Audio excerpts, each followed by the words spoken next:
Bon matin à tous à notre café matinal Bon ensemble matin. en compagnie Bon matin. de mon épouse. C'est une joie de vous accueillir aujourd'hui au tout début de cette crise, de cette pandémie. Le Seigneur a mis sur mon cœur de tu vas donner la parole, tu vas nourrir mon peuple, les accompagner à travers cette pandémie et aussi les conduire en prière. Alors on est là du lundi au vendredi avec vous. Il y a une journée par semaine qu'avec Chantal on consacre Mhm. aussi particulièrement au jeûne et à la prière. Mon épouse a animé des réunions de prière pendant des années et le fait encore. Et alors aujourd'hui, quel que soit le jour où vous allez voir, visionner cette capsule, nous on est en prière. On a la prière le matin, on a ce moment ensemble le matin, pendant la journée d'aujourd'hui, moi je vais avoir un moment de prière en Zoom, en appel Zoom avec des pasteurs de partout à travers le Québec et la francophonie à chaque semaine, avec le staff, le personnel pastoral de l'Église Nouvelle Vie et par la suite le soir notre réunion de mi-semaine. C'est important pour nous d'être dans la prière. Et aussi, c'est une bénédiction pour nous dans notre maison de partager avec vous ces pensées parce que notre foi se vit dans la maison, se vit au quotidien, Mhm. à tous les jours. C'est pour ça qu'on a écrit, je dis on parce qu'il y a une partie de mon épouse dans ce livre-là aussi, parce que c'est toutes nos années de mariage, nos années comme parents, comme grands-parents pour le livre Moi et ma maison, 52 pensées pour la famille moderne. C'est une pensée par semaine pour la prochaine année. C'est un dévotionnel avec prière spéciale, avec des exercices à toutes les semaines et qui touche toutes les dynamiques de la vie Mhm. familiale. Alors, je vous encourage, si vous voulez vous le commander, vous allez aller voir sur ma page Facebook personnelle, mon site web, pardon, personnel www.claudehood.com, www.claudehood.com. Ceux qui veulent commander le livre, je pense que ça va être une bénédiction pour vous. Et Chantal, aujourd'hui, tu as quelque chose sur ton cœur, Oui.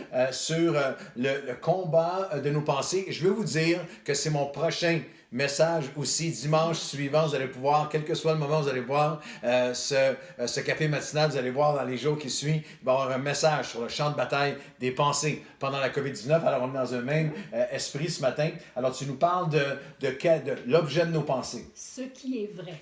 Ce qui est vrai soit l'objet de nos pensées. Cette étude m'a vraiment fait du bien alors que j'étudiais.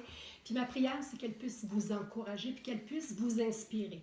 On vit des temps, des moments, des temps particuliers du jamais vu. On le dit, on le répète et on le répète. Et ces temps sont des jours et des temps qu'on va en parler dans 50, 100 ans. On sera probablement plus là, mais on va en parler encore et encore. Il y a de quoi s'inquiéter parce qu'on voit, parce qu'on entend. Il y a beaucoup en ce moment de confusion à travers les gens qui nous dirigent, puis tout ça.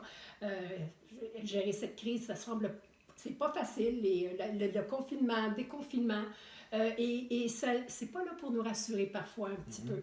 Et je veux pas blâmer les personnes. On prie pour eux et on prie que Dieu les dirige, les aide à prendre des bons choix, des bonnes décisions. Mais cependant, on porte tout un poids à différentes mesures sur nos vies, nos familles, nos finances, notre présent et notre futur. Et sans aucun doute, c'est vrai ce qu'on vit. Ce n'est pas, c'est des choses qui sont vraies. Et nous le vivons tous personnellement de façon quotidienne.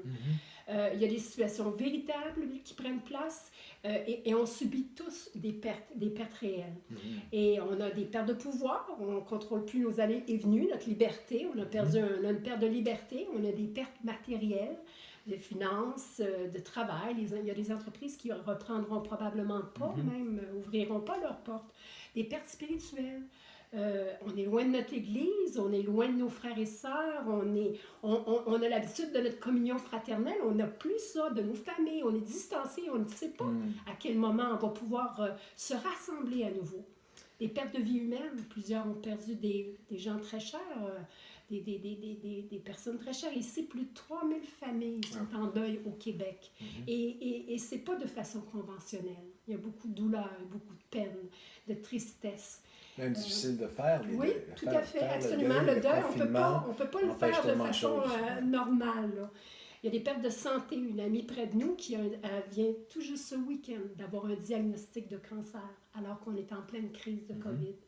Des pertes, beaucoup de gens malades à cause de ce virus. Perte dans nos plans, perte dans nos projets, perte dans nos rêves. Et la perte émotionnelle. On vit la solitude. La fatigue émotionnelle, c'est lourd, tout ça. On est fragilisé, les inquiétudes, l'anxiété, l'angoisse, le découragement. qui vient envahir nos pensées. D'ailleurs, le gouvernement ici au Canada, le gouvernement du Québec, est dans une grande campagne de sensibilisation. Même si on n'est pas infecté par le virus, on en est affecté. Alors, tout le combat des pensées. Exactement. Alors, l'ennemi numéro 1 du croyant, de tout le monde d'ailleurs, de tous, c'est le découragement. Et ça commence à prendre place dans nos pensées. Et l'ennemi de nos vies, c'est de détruire l'espoir qui est en nous, l'espérance qui est en nous. Et on doit maîtriser nos pensées parce que sinon, c'est dangereux de sombrer. Et c'est là que nous devons résister. Et qu'est-ce qui préoccupe nos pensées? Il y a deux belles citations que je veux vous partager. Albert Einstein a dit « Changez vos pensées et vous changez votre monde ». Walter Landor a dit « Le bonheur de votre vie dépend de la qualité de vos pensées. En conséquence, il faut les protéger. Et ça commence dans nos pensées. Et la Bible est en parfait accord avec ces deux citations. Le psaume 94, « Quand les pensées s'agitent en foule au-dedans de moi, tes consolations réjouissent mon âme. Et tu es peut-être confiné dans ta maison, mais ne reste pas confiné dans tes pensées. On entend ça maintenant partout dans la télé et radio, où on entend, ils font des publicités justement pour ça. Ne reste pas confiné dans tes pensées. Il est important de parler à quelqu'un, de parler à quelqu'un de confiance, puis même de parler avec quelqu'un avec qui tu vas pouvoir prier. Mais au-delà de tout, il est important de parler à Dieu, parce qu'il est là, il est près de toi. Et David a dit, j'ai cherché l'Éternel, Psaume 34, 5 et 6. Ouais. Il m'a répondu. Il m'a délivré de toutes mes frayeurs, de toutes mes peurs. Quand on tourne nos regards vers lui, on est rayonnant de joie et le visage ne se couvre pas d'ombre. Quand un malheureux crie, l'Éternel entend et il le sauve de toutes ses détresses. Ce qui est vrai, c'est qu'il est près de toi. Ouais. Philippiens 4.8 nous dit, ne vous inquiétez de rien, mais en toute chose, faites connaître vos besoins à Dieu. En toute chose, faites connaître à Dieu ce qui te perturbe, ce qui t'angoisse, ce que tu ne peux changer, ce qui te fait peur, par des prières, par des supplications et par des actions de grâce. Et la paix de Dieu qui surpasse toute intelligence, gardera vos cœurs et vos pensées en Christ. Mais cette paix, je vous rappelle que c'est la paix du prince de paix. Ouais. C'est pas une paix devant un beau panorama, mais c'est une paix qui est là, c'est le prince de paix qui nous regarde. Et ça continue en disant, au reste, frères et sœurs, moi je voudrais inclure mes sœurs, au reste, frères et sœurs, ça suit par quelque chose qu'on doit faire pour garder sa paix. Que tout ce qui est vrai, ce qui t'amène et qui garde ta paix, ce qui est vrai, pas ce qui pollue ta paix, ta pensée, mais ce qui est vrai, tout ce qui est honorable, tout ce qui est juste, pas ce que tu penses que tu aurais dû mériter. C'est le prince, il est notre justice. Ce qui est juste, ce qui est pur, ce qui est aimable, tout ce qui mérite l'approbation, ce qui est vertueux et digne de louange, soit l'objet de vos pensées. Soit l'objet de tes conversations intérieures. Ouais. Vous savez de quoi je parle? Dans notre tête, il y a plus de mots qui passent qu'on est capable d'en dire de notre bouche. Alors, tu fais le choix. Arrête-toi, parle-toi. Et tu choisis qui va entrer dans ta pensée. On dit que la véritable joie, c'est un état intérieur. On peut choisir notre attitude qui entre dans nos pensées malgré les circonstances. C'est Paul a écrit dans Philippiens 4.4. « Réjouissez-vous toujours dans le Seigneur, je le répète, réjouissez-vous toujours. » Où Paul était? Il était dans la prison au moment où c'est dit. Alors, ce n'est pas les circonstances qui ont fait en sorte. Il était en prison, mais les prisons de ce moment-là étaient beaucoup moins bien que les prisons modernes, ça c'est sûr. Que tout ce qui est vrai soit l'objet de vos pensées. Ce qui est vrai, c'est sa parole. La foi vient de ce qu'on entend. Ce qu'on entend vient de la parole de Dieu. L'homme ne vivra pas de pain, mais de toute parole qui sort de la bouche de Dieu. Qu'est-ce qui nourrit la pensée? La foi, la parole ou la crainte, tout ce qui prend place autour de toi? Et ce qui est vrai et qui doit faire l'objet de nos pensées, c'est que malgré les pertes, Dieu a la puissance de produire la provision. Ce qui est vrai, c'est qu'il est le Dieu au-dessus de tout.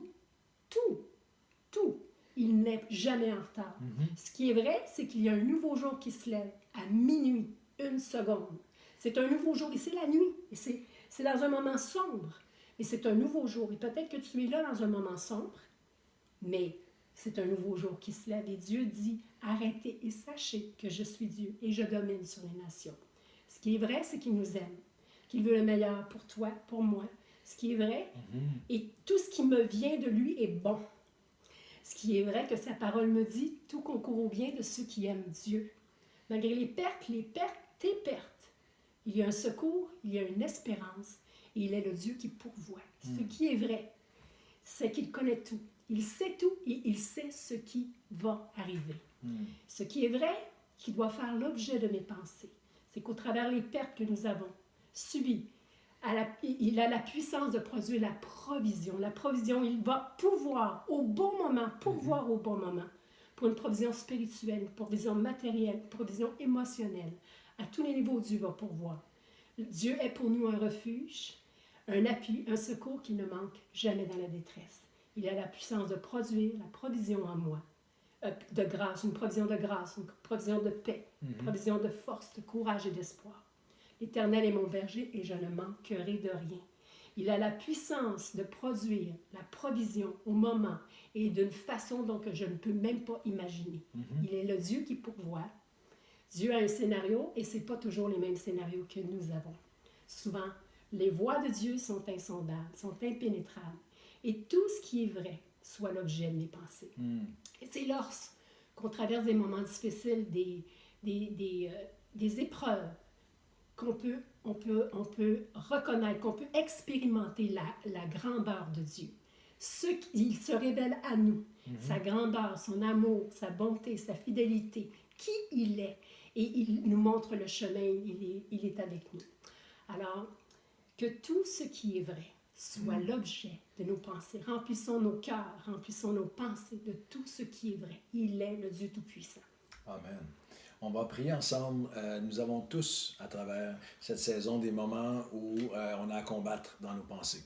Alors, nous allons prier spécifiquement, Chantal et moi, pour vous aujourd'hui. Prier avec nous que Dieu puisse venir illuminer vos pensées. Comme un homme, comme une femme pense, ainsi sera-t-il. C'est ce que la parole de Dieu enseigne. Alors, on va aller ensemble et demander au Seigneur de venir. La seule façon dont on peut offrir nos vies comme des sacrifices vivants devant Dieu, Romains chapitre 12, versets 1 et 2, c'est par le renouvellement de nos pensées. C'est la seule façon dont nous pouvons. Les pensées vont devenir nos actions, les actions vont déterminer tellement de choses. Alors, on va prier ensemble avec vous aujourd'hui. On va prier. Seigneur, nous avons besoin de toi pour nous aider à avoir les yeux sur ta provision alors que nous traversons cette pandémie. Je prie pour cette maman qui combat dans ses pensées face à l'isolement, face à la fatigue, l'épuisement, à la maison avec les enfants. Je prie pour ce papa qui est sans emploi, qui a perdu son emploi, qui en ce moment un combat dans ses pensées. Quel va être mon demain? Quel va être l'après-pandémie pour moi? Je prie pour cet étudiant. Je prie pour celui ou celle qui déjà était aux prises avec l'anxiété, avec des peurs, avec l'angoisse, avec aussi un sentiment d'inquiétude pour l'avenir. Et maintenant, leurs pensées, c'est-à-dire les pensées se sont amplifiées dans cette direction. Alors nous prions maintenant, comme Chantal nous l'a communiqué, que le prince de paix vienne régner dans nos pensées. Nous prions que aujourd'hui, que tout ce qui est vrai, tout ce qui est pur, tout ce qui est honorable,